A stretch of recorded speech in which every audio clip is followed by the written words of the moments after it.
이제 시작해서 3개월 동안 나누게 되는데 이번 퍼스텀 주제가 두 종류의 사람들입니다. 그래서 오늘도 이 두 종류의 뚜렷하게 구분되는 두 종류의 인물이 등장하고 있습니다. 요즘 전 세계적으로 가장 관심을 끌고 있는 게 코로나 백신입니다. 이 코로나 백신을 누가 가장 최초로 만들 것인가, 여기에 온통 경쟁을 했었습니다. 그런데 최초로 그 타이틀을 획득한 것은 러시아죠. 여러분들 잘 아시는 것처럼 러시아에서 스푸트쿤이라는 그런 백신을 만들었습니다. 만들어서 세계 최초로 코로나 바이러스 백신을 등록했습니다. 그래서 최초라는 타이틀을 가지게 됐습니다.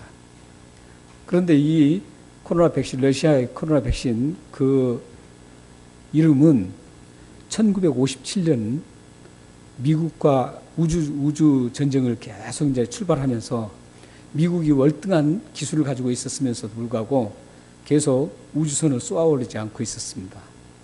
그런데 갑자기 소련에서 1957년도에 갑자기 미국을 앞서서 우주선을 쏘아올렸습니다.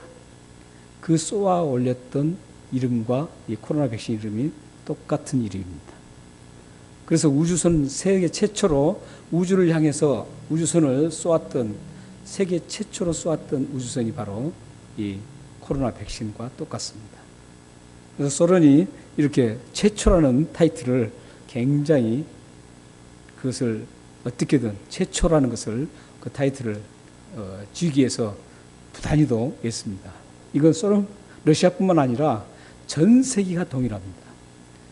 전 세계의 모든 각 분야를 보면 꼭 최초라는 그 단어가 붙어 있는 것들이 많습니다. 예를 들어서 최초로 건축가가 누군가? 그것은 피라미드를 만들었던 사람입니다. 그리고 최초라는 것, 발명품, 이런 모든 것들을 최초라는 단어를 가장 인류는 계속적으로 경쟁적으로 사용하기로 합니다. 그런데 러시아에서 개발했던 최초의 그 백신이 안전성의 그 문제로 인해서 세계 여러 나라가 그 사용을 별로 하지 않고 있죠.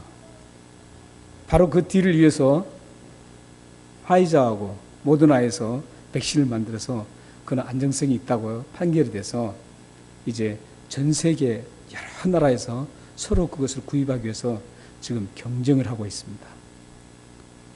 이처럼 모든 사람들이 이 최초라는 것을 개발하면 돈이 되고 또한 명예가 붙고 이러기 때문에 이 최초라는 것을 항상 고집하고 있습니다.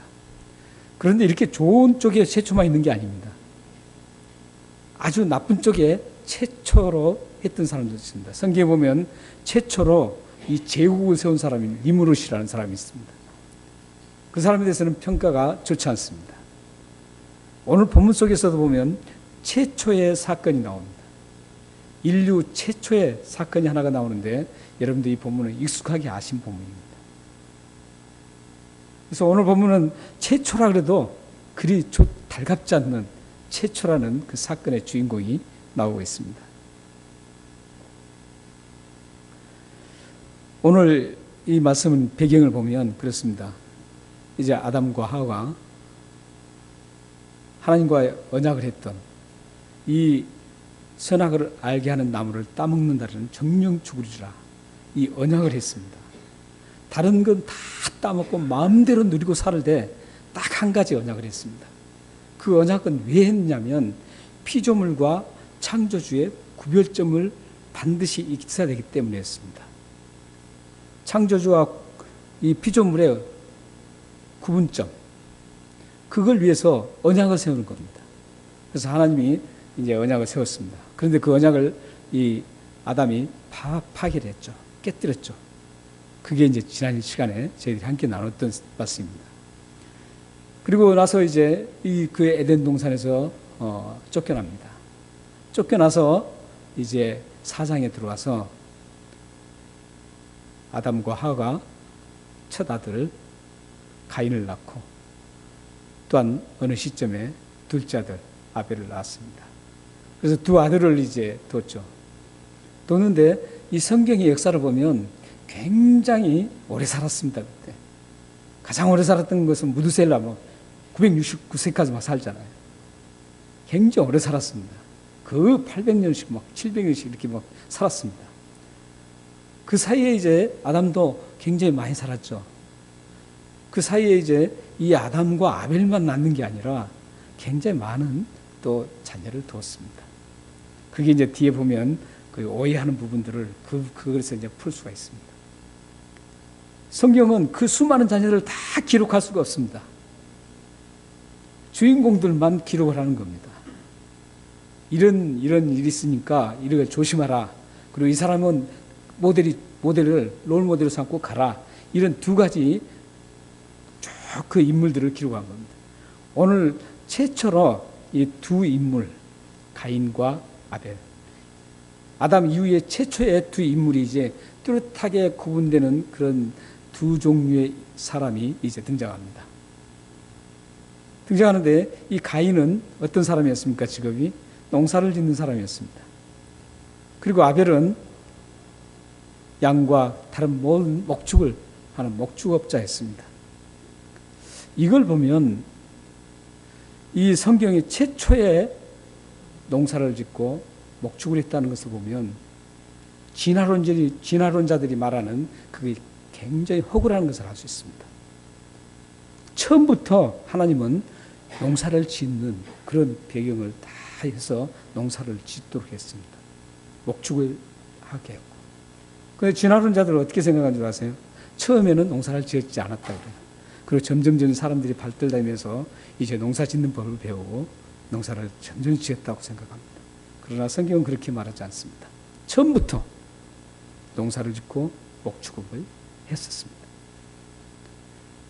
이렇게 두 가인과 아벨이 이제 이런 직업군을 가지고 이제 쭉 살아왔습니다. 근데 오늘 말씀 보면 그렇게 살았는데 갑작스럽게 이제 그 등장하는 낱말이 하나 있습니다. 4장 3절을 보면 세월이 지난 후에 이제 그 말이 나옵니다. 세월이 지난 후에 이제 이 두 사람이 하나님 앞에 제물을 바칩니다. 가인은 이제 땅의 소산을 가지고 제물을 삼아서 하나님 앞에 이제 드리고, 아벨은 자기가 기르던 양이라든지 많은 것들을, 양 새끼, 여기 이제 단수가 아니고 복수입니다. 한 마리를 드린 게 아닙니다. 그리고 최고품이라는 그 단어가 섞여 있습니다.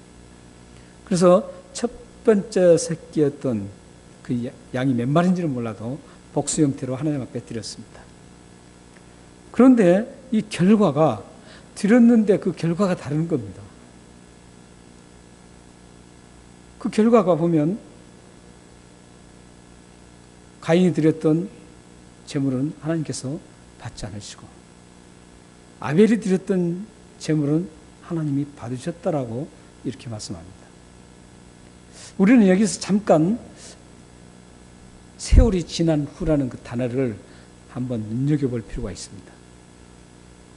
이 세월이 지났다라는 그 단어는 단순히 시간이 흘러서 어느 시점에 도달했다 이런 의미가 아닙니다. 오늘 본문을 그대로 보면 그런 뉘앙스가 있죠. 세월이 좀 흘러서 어느 시점에서 하나님 앞에 이 가인이 농사를 거둔 수산을 가지고 하나님 앞에 제물을 드리고, 아벨이 또한 그 양 새끼를 하나님 앞에 드리고 그 잡아서 기름까지 드렸다. 이렇게 생각할 수 있습니다. 그러나 오늘 실질적으로 히브리어의 원어의 의미는 그런 의미가 아닙니다. 그런 의미가 아니라 이 단어는 어떤 의미냐면, 세월이 흐른 후에, 지난 후에, 이 단어는 그냥 단순히 세월이 흘렀다 이런 단어가 아니라 성경에서 이 단어를 고스란히 쓰는 장면들이 많이 나옵니다. 많이 나오는데 그때마다 어떻게 쓰느냐면은 종말론적인 그 시점을 기록할 때, 그 순간의 시점을 기록할 때 이 단어를 사용하고 있다는 거예요. 그렇기 때문에 오늘 이 단어는 어떤 단어냐면, 어떤 뜻으로 사용되는 단어냐면, 가인과 아벨이 이 제물을 드리는 그 시점은 하나님께서 검증하는, 평가하는 그 시기가 되어서 이제 드리게 됐다, 이런 의미입니다. 그냥 세월이 흘러서 어느 시점에 그냥 드리는 게 아니라 평가가 이루어지는 그 어떤 끝에 평가가 이루어져야 할 그 시기, 검증을 해야 될 그 시기에 이제 이걸 드리게 됐다, 이겁니다. 그러고 보면 이것의 이 시기는 하나님께서 정했던 겁니다. 자기들이 드리고 싶어서 드렸던 게 아니라 하나님께서 그 시점이 되어서 이제 드리라고 했을 때 이 두 사람이 이제 하나님 앞에 드렸던 거예요. 지금 본문은 그런 의미예요. 그래서 두 사람이 드렸어요. 하나님께서 그 시점이 되어서. 그러니까 그동안에 열심히 살았어요, 둘이. 열심히 농사를 짓고 어느 시점까지 살았는지 몰라요. 그 시점은 뭐 100년이 될 수도 있고 그래요. 아벨은 열심히 목축을 했어요. 자기가 가지고 있는 그 직업에서 열심히 충실하게 살았습니다. 살아서 그 시점이 하나님께서 딱 됐을 때, 평가 시점, 검증하는 시간이 딱 됐을 때 바치라 그랬던 거예요. 그러자 이 두 사람이 이제 바치게 된 겁니다.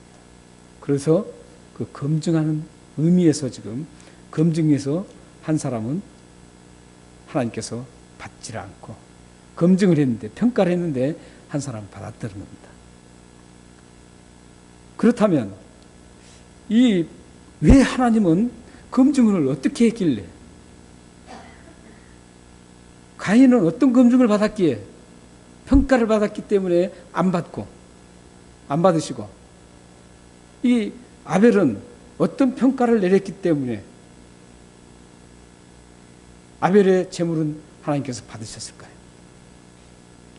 많은 분들이 그렇게 얘기해요. 동물을 드렸기 때문에 아벨의 제사를 받았다, 이렇게 얘기합니다.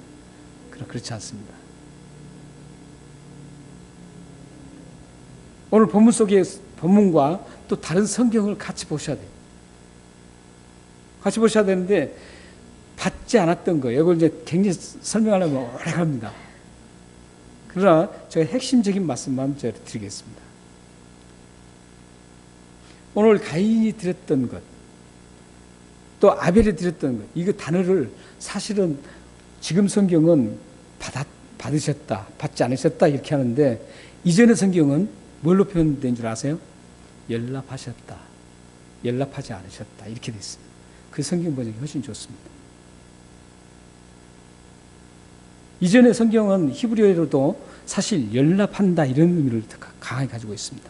물론 연락한다, 받는다 그런 의미가 비슷한 것 같지만 실질적으로 언어의 뉘앙스는 완전히 다릅니다.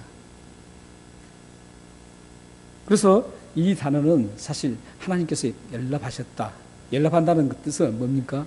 기쁨으로 받았다, 이런 뜻이에요. 근데 그냥 받았다 그러면은 그것도 설명이 잘 안 되잖아요. 그런데 연락됐다는 그 단어 속에는 이 굉장히 중요한 의미가 또 포함되어 있어요. 의미가 포함되어 있습니다. 그 의미가 어떤 의미가 포함되어 있냐면 응시하고 있었다, 이런 뜻입니다. 응시했다. 그리고 돌보았다, 이런 뜻을 가지고 있습니다. 이것은 어떤 의미인지 아세요? 그냥 단순히 연락했다, 하나님께 기쁘게 받으셨다, 이런 의미보다 더 큰 깊은 의미가 있다라는 거예요.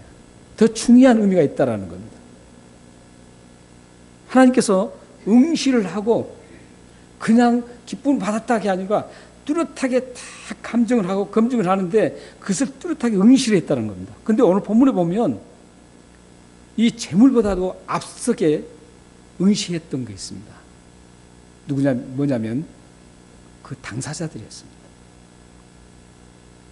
당사자들을 하나님께서는 더 먼저 응시를 하고 있었습니다. 그러니까 가인의 삶 전체를 하나님께서 응시하고 있었어요. 주시하고 보고 있었어요. 그리고 아벨의 삶 정체를 주시하고 보고 있었습니다. 그 주시를 계속했습니다. 이 재물만 가지고 주시한 게 아니었어요. 그 재물 자체는 하나님께서 거부할, 연락하고 연락하지 않을 그런 조건이 아니에요.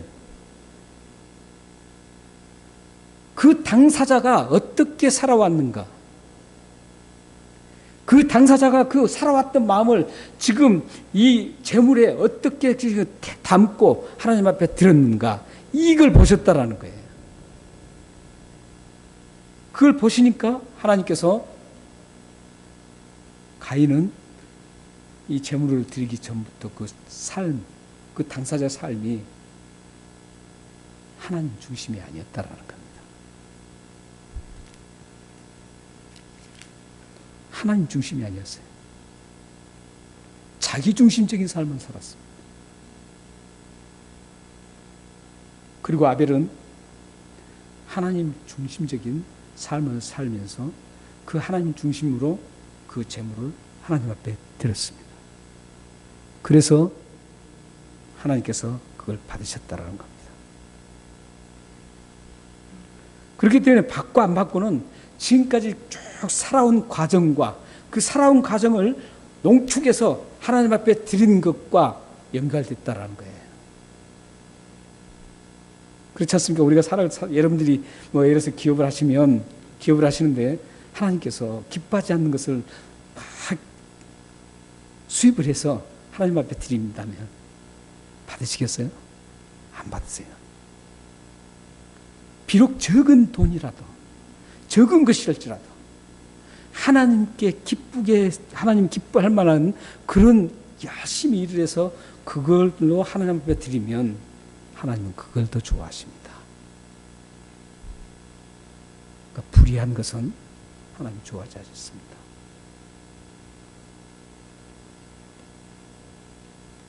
그래서 이 두 사람이 드린 것들은 그렇게 다릅니다. 그게 하나님 중심적인 삶인가? 삶으로 살아와서 하나님 중심으로 이 재물을 드렸는가? 아니면 내 중심으로 계속 살아왔다가 그냥 하나님이 드리라니까 그래 나도 드리지, 이런가? 이 차이라는 것이죠. 그런데 이 하나님 중심적인 그 삶과 하나님 중심적이지 않는 삶을 히브리서 12장 11장 4절에서 그대로 표현해주고 있습니다. 한번 읽어보겠습니다. 자, 시작.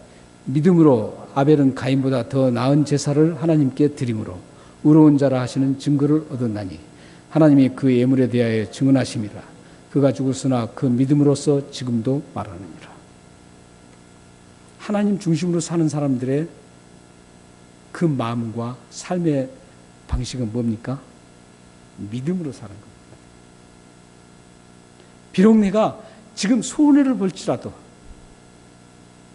돈이 되지 않고 돈이 조금만 벌릴지라도 하나님이 기뻐하시고 하나님이 이 조그만 돈으로도 얼마만큼 하나님께서 능력을 발휘하신다면 엄청난 결과가 주어지는 30배, 60배, 100배 결과를 하나님께서 주실 수 있는 분이라고 믿는다면 그 힘들어도 그 길을 가는 겁니다. 그런데 그걸 믿음이 없는 사람들은 그걸 하지 못해요. 일단 내가 많이 들어오는 수입, 어떤 방법이 관계없어요. 일단 내가 부자가 되고 굉장히 잘 되는 것, 많은 것을 모을 수 있다면 수단 방법을 가리지 않고 하나님은 관계없다. 이런 삶은 자기중심적인 삶이라는 거예요. 하나님 중심적인 삶은 철저하게 하나님을 믿고 가는 삶이 바로 하나님 중심적인 삶입니다. 분명히 증거하고 있잖아요. 믿음으로 아벨은 가인보다 더 나은 제사를 드렸다. 그래서 의로운 자라는 증거를 얻었다는 겁니다. 혹시 여러분들이 살아가시면서 지금 힘드신가요? 결과가 확 풍성하게 맺어지지 않는가요? 그러나 그 길이 하나님이 좋아하시는 길이라면 실망하지 말고 그대로 하나님을 의지하고 하나님을 믿고 걸어가시기 바랍니다. 그러면 하나님께서 여러분들을 기쁘게 받으실 겁니다. 여기 기쁘게 받으시는 그것은 재물만이 아니에요. 우리 현대 우리 신약에 와서 하나님 앞에 가장 우리가 하나님이 기쁘게 받아야 될 게 있어요. 바로 여러분들의 기도입니다.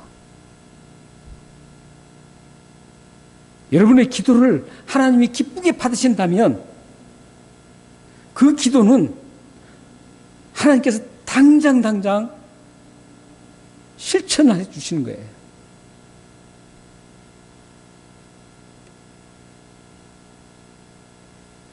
그런데 만약에 여러분들이 기도가 하나님의 기뻐하는 기도가 아니라면 응답 없습니다. 성경에는 다 나오잖아요. 외식하는 기도는 필요 없어요. 응답이 없는 기도 말씀하여 제가 항상 강조해 드리잖아요. 외식하는 기도, 중언부언하는 기도, 자기 정욕을 위해서 쓰는 기도. 이 기도는 성경에 분명하게 뚜렷하게 나왔습니다. 응답이 없다라고. 그 기도는 어떤 기도예요? 하나님이 기뻐하지 않는 기도예요. 하나님이 기뻐하시는 기도는 힘들고 어려워도 잘 걸어가는 기도. 하나님을 의지하고 믿음으로 힘들어도 그 길을 걸어가고. 기도가 정말 내가 이 세상 정욕을 위해서, 세상 것, 그 정욕을 위해서 기도하지 않아도 하나님께서는 여러분들을 더 평안 주시고 기쁨 주시고 행복을 주실 수 있는 분입니다. 여러분들이 기도 제목을 바꿔야 됩니다.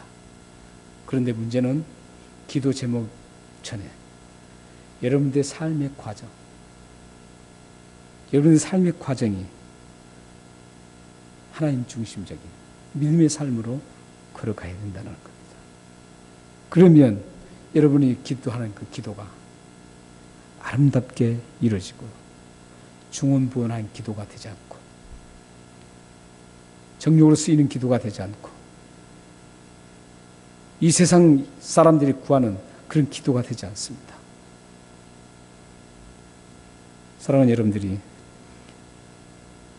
하나님 앞에 드리는 기도마다 응답되기를 소망합니다.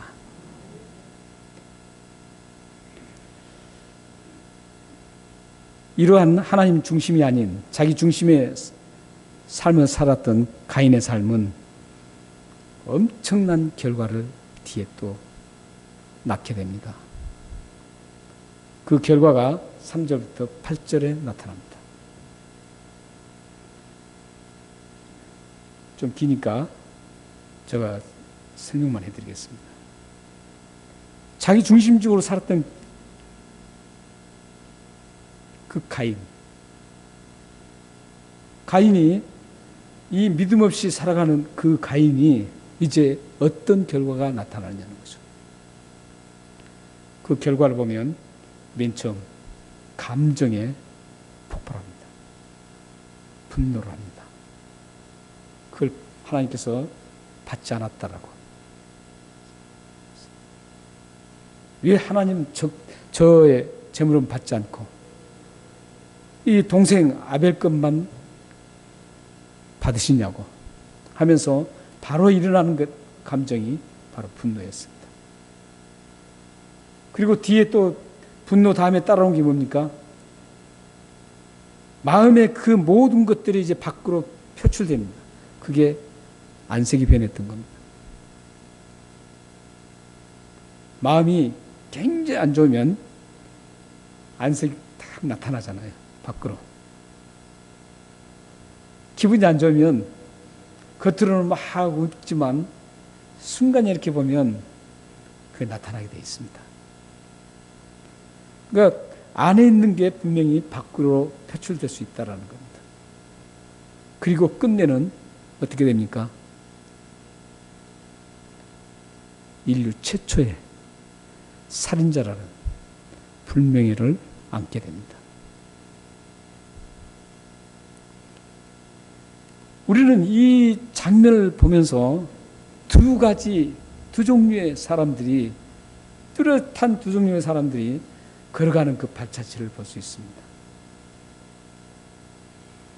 사실 이제 그 아벨이 이제 죽임을 당하잖아요.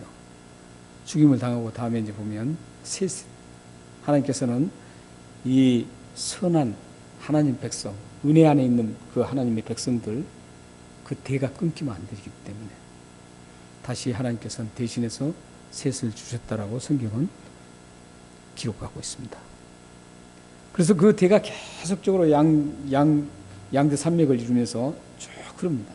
가인의 후손과 이 아벨의 후손이 계속적으로 역사의 줄기를 타고 양대 산맥으로 흐르고 있습니다. 이 흐름은 지금도 여전히 흐르고 있고 앞으로 예수님이 오실 때까지 이 흐름이 계속 이어지고 있습니다. 그리고 예수님이 이 땅에 오실 때 그 흐름이 정확하게 갈라지는 것을 우리는 알 수 있습니다.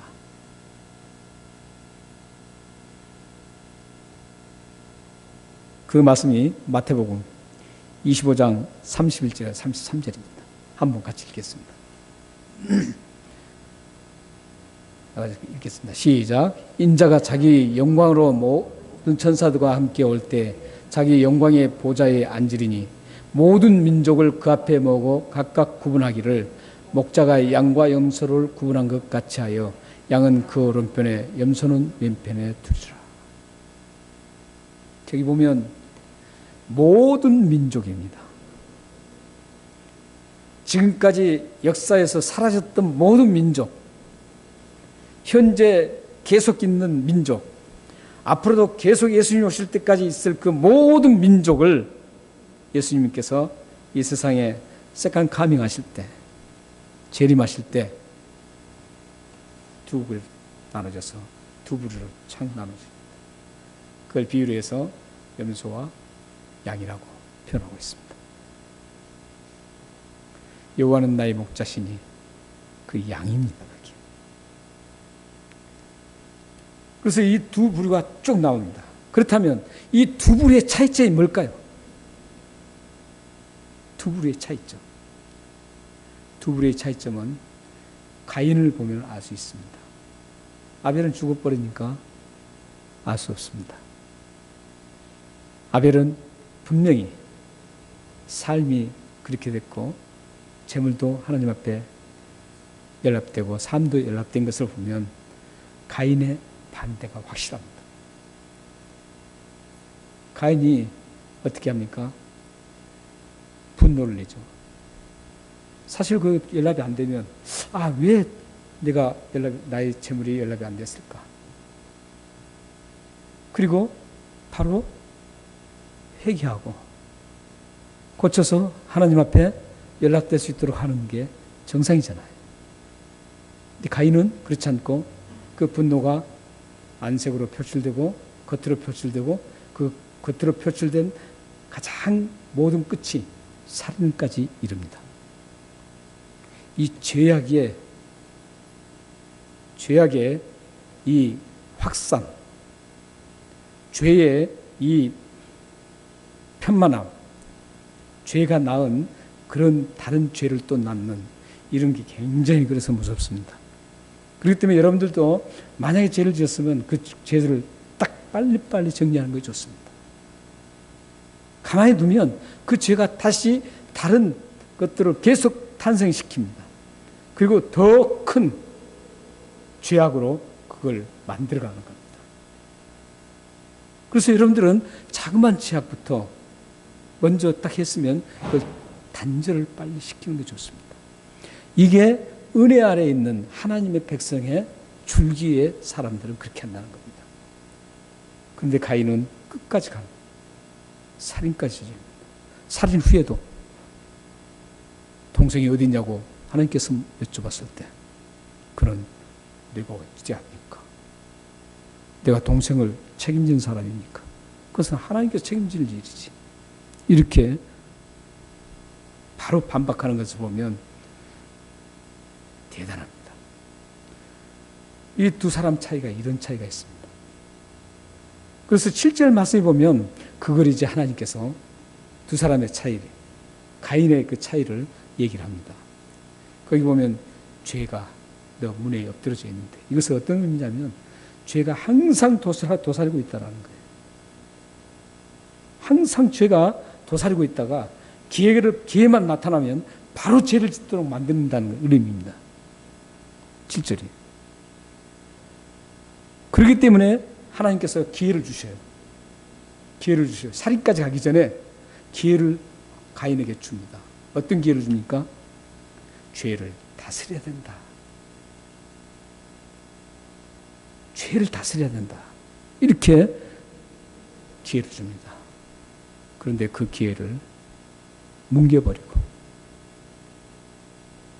하나님께서 은혜를 베푸셔서 그 기회를 주는데도 불구하고 그걸 뭉개고 살인을 하는 겁니다. 이걸 보면 하나님의 은혜 아래에 있는 사람과 하나님의 은혜 아래에 있지 않는 사람들이 확연히 다른 것을 볼 수 있습니다. 사랑하는 성도 여러분, 여러분들은 두 가지를 확인해야 합니다. 하나는 내가 하나님의 은혜 아래에 있는 건가? 은혜 밖에 있는 사람인가? 확인을 해야 됩니다. 이게 이제 구원의 확신과도 연결되는 말씀입니다. 비록 여러분들이 죄를 짓고 날마다 쓰러질지라도, 쓰러진 죄를 지은 후에 하나님 앞에 제가 잘못했습니다. 용서해 주십시오. 제가 이렇게 짓기 싫은데 하나님 용서해 주십시오. 이렇게 기도하는 분이 있는가 하면 전혀 죄를 짓고도 전혀 무감각하게 그 죄에 대해서 별로 상관하지 않고 그냥 걸어가는 사람이 있습니다. 이걸 보면 가인의 계열인가 아벨의 계열인가를 알 수 있습니다. 그걸 여러분들이 판단하시라는 거예요. 여러분들이 만약에 죄를 짓고 그걸 아픔을 느끼고, 예수님께서 십자가에 나 죄 때문에 죽으셨는데 그 엄청난 고난을 지고 예수님께서 죽기까지 나를 이 죄를 용서하시기 위해서 죽기까지 십자가에서 죽으셨는데 내가 이런 죄를 또 지었구나 하면서 하나님 앞에 이 어리석고 연약한 이 사람을 용서해달라고 기도하면은 그 사람은 아벨의 계열입니다. 그러나 그런 감동도 없이 아무렇지도 않게 그냥 계속 간다면 오히려 마음에 분노를 느끼고 겉으로 안색이 변하고 그렇게 계속 간다면 다음에 끝내는 살인까지 가는 그런 결과를 가져옵니다. 그렇다면 그 사람은 아벨의 계열입니다.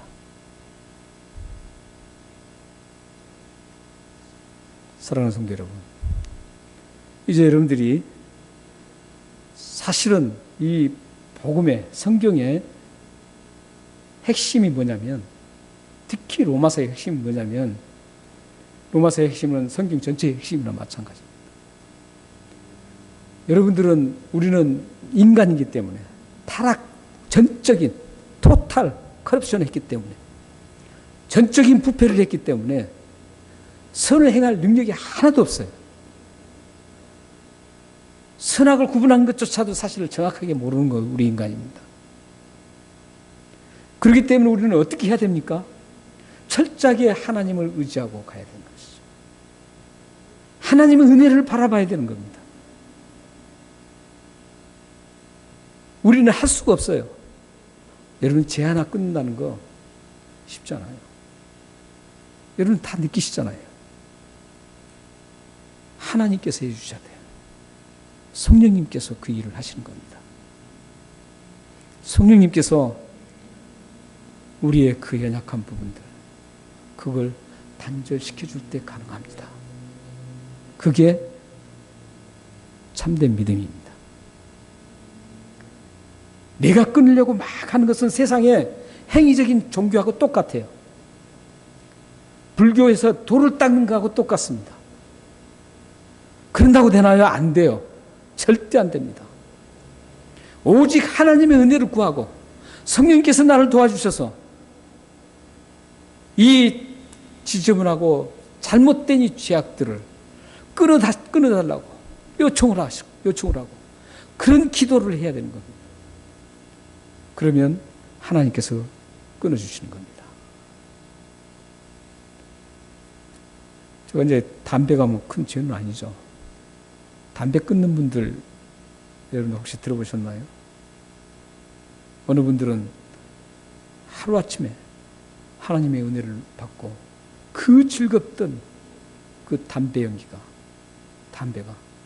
정말 지독하게 싫어져서 끊는 경우가 있습니다. 아무리 끊으려고 해도 끊을 수 없는 분들도 있습니다. 별 계획을 다 짜서 해도 끊어지지 않습니다. 담배 하나도 못 끊는데